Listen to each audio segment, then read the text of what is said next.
లేదు తినిపించను అంటే బాగోదు కదా, అందుకని ఓకే అని చెప్పని తినిపించడం జరిగింది. తను ఒక ముద్ద పెట్టుకున్న తర్వాత నన్ను ఫోర్స్ చేసి తిను, నువ్వు కూడా తిను అని చెప్పని ఇంకా తినిపించడం జరిగింది అనమాట. ఇలా తను ఒక ముద్ద నేను ఒక ముద్ద అలా తినడం జరిగింది. ఇంకా మేము నార్మల్ గా అనుకున్నాం కదా, ఒక ప్రసాదం లాగా భావించి మనం తింటాం అనమాట. బట్ అందులో ఇంత మ్యాజిక్ ఉంటది, ఇలాగ నేను చేంజ్ అయిపోతాను, నా బాడీలో నా మాటల్లో ఇన్ని చేంజెస్ వస్తాయని నేను ఎక్స్పెక్ట్ చేయలేదు అనమాట.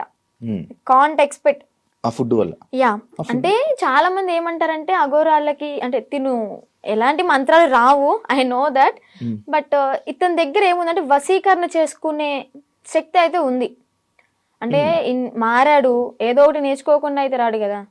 ఈ అమ్మాయిల్ని ట్రాప్ చేయడం, అట్రాక్ట్ చేయడం అనేది బాగా నేర్చుకున్నాడు. బాగా అంటే బాగా. ఎలా అంటే కన్న తల్లి దగ్గర చిన్నప్పుడు నువ్వు ఎంత బాగా అయితే ఆమె చెప్పే మాటలు విని నువ్వు పాటిస్తావో, ఆ తల్లిదండ్రుల్ని మర్చిపోయి అన్న తమ్ముని మర్చిపోయి ఇతని మాట వింటావు. ఇంకా ఎలా అంటే ఇప్పుడు హచ్చుకోకే ఆయనక వెళ్ళిపోయినట్టే, కుక్కలాగా ఇంకా అతని వెనక తిరిగిపోతూ ఉంటాం అనమాట.